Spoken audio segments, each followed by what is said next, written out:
one was something like contemplating my own death. It was terrifying and paralyzing and profoundly awful. Here's another one. The harder I worked, I thought naively, the more likely I was to get a job. Optimism is a hard habit to kick. I mourn what my career could have been, and I struggle to redefine who I am now. Now, I don't want to overemphasize language that may well be hyperbole, but what I do want to point out is for people who have put a lot of work into not just getting a job, but developing an identity around the culture and the structures associated with that job, leaving it aside can be the equivalent of a midlife crisis. It can be an existential dilemma, which people do see fit as describing in terms of mourning and trauma and death. So this led me to the realization that there was a kind of double trauma happening in the development of higher education as we see it with training PhD candidates. The first kind of trauma is the cultural kind, the usual kind.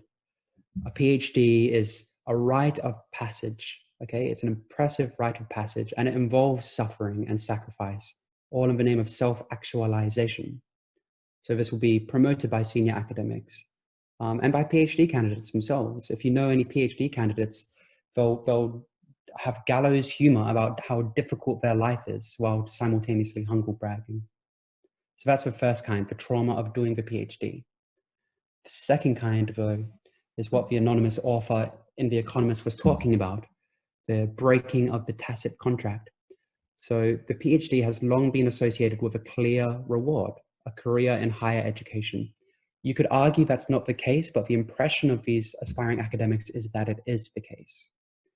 Now, for many of them, this reward has been pulled up and away and replaced with precarity. So while they're doing their PhD, they're experiencing the simultaneous trauma of, oh God, have I made a horrible mistake? People are pulling their hair out about it. This is the experience of the value that we attribute to work being reshuffled live. So I want to focus on this for the pandemic. These are the main points. If nothing else, the pandemic has acquainted us all with a precaritized mind, with the narrowing of horizons, so people can't plan what their June is going to be like. You know, don't even get me started on September, okay? Now, this concern for a narrowed horizon, this concern for, oh God, if 30,000 academics lose their job, then there's going to be more people than ever competing for it, leads to a kind of fascination with the current times. Now, the concern is that this can lead to obsession and myopia, exactly at the time where what we need is a long view and systems thinking. So I'm going to do my best to clarify what I mean with that. Okay, so I'm going to stop sharing this part here, just for a moment, so I can level with you guys. So the first part is, my background is not in sociology of health, but I did do my honors in disability studies. I spent 5 years working in disability services, and I did have clients who by the end I would call friends pass away from swine flu. So I have seen what happens behind closed doors, and I think that's why I was nervous about this quite early on. The second point is the one I made before, which is that this is a new topic to me, the pandemic. I'm taking advantage of the current time, and I hope that you can contribute. Definitely, this is an invitation rather than simply a lecture. And the third point is, I especially expect that some anthropologists may say that I'm medicalizing the matter, that this is a matter of medicalization, using words like trauma and whatnot. In using this language, I am not promoting it, I am not neglecting it, I am observing the widespread use of this language happening in real time, almost as a kind of Foucauldian fascination, if you get my drift. So to that end, I want to share with you all a word that I find very useful. I've invented this word. Inswins iswiz, or in other words, I'm not saying what I'm not saying, I am saying what I'm saying. Inswins iswiz. So I hope not to finish this with words in my mouth. that are not of my own. Okay, how do I move on? Aha. Okay, so as a bit of background, here's how the different realms that are usually not connected, Meals on Wheels, the International Basin Institute, and Murdoch collided around the COVID-19. So at Murdoch University, I am an associate lecturer and casually employed tutor. I have an on-again, off-again relationship, and the titles change over time. At the moment, I am teaching access students, so around about 40 of them.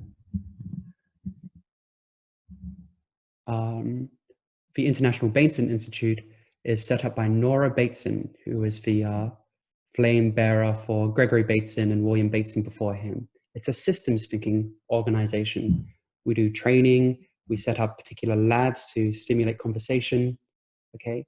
And finally, Chorus Kitchens is Meals on Wheels. So once a week, I deliver meals to about a dozen senior citizens and have conversations with them. These are the separate domains.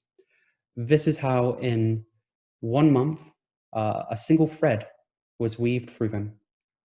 So on March 9, the Italy lockdown seemed like a distant, radical move. I'm sure you all saw what was happening in Italy at the time and found it bizarre. It seemed like, I can't believe that's happened to a country. I can't imagine it happening here. I point this out to show how quickly the unimaginable can become reality. On March 13, my brother and I developed a strategy to support our extremely compromised mother. On the same day, the International Bateson Institute set in motion an initiative called People Need People, which is effectively setting up Zoom meetings so that people who are isolated, especially people who want to make sense of what's going on, can get together and discuss.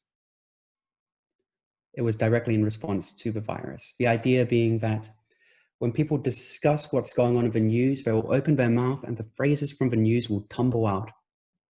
It's amazing. It's these kinds of accumulated scripts.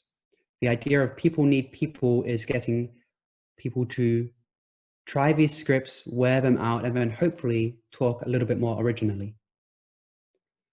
On March 15, along with delivering food to senior citizens for Chorus, every Monday I would teach senior citizens how to use iPads, Android, communication technology. I canceled those because my clients were typically around 75 years old and above. My manager commended me, but they were all still waiting for word from the CEO as to whether or not other people should do the same. So what we see here is a gap between institutional decision-making and individual autonomy starting to emerge. And you will see this more and more over the next few months. I canceled the public event, Politics in the Pub, on March 17. This was to talk about precarity and rent. Everybody who was coming to the event and the talkers were hesitant to cancel. Nobody wanted to pull the trigger. But the moment the trigger was pulled, everybody applauded. They thought it was a good move. This speaks to the gap between, am I overreacting or am I underreacting? Okay, there was this moment when people, it's like you get on an ice rink in ice skates and you have Bambi legs for a little bit of time, right? Before people get their stride. That's what that experience was. On March 18, one of my students got word during class that a housemate may have been infected. I sent the students straight home, went back into the class, and the whole class was anxious. So I sent them home as well, before Murdoch University gave word for everybody else to do the same. It ended up being a false alarm, but being in that room with those students, it was like hearing a bomb alarm go off in the distance. It was a profound experience. And yeah, finally on March 30, the university gave us word, but not everybody word, that our duties and pay would remain the same as we work from home. Okay, so as you can see, that's in the space of 21 days, or sorry, 17 days. These different areas are scattered like pins hit by a bowling ball. Okay, now Here are my initial thoughts and observations. I'm going to give these to you and then refine it using the theory of cultural trauma. So it seems like I'm going off on a tangent, but I promise this will come back to the initial theme.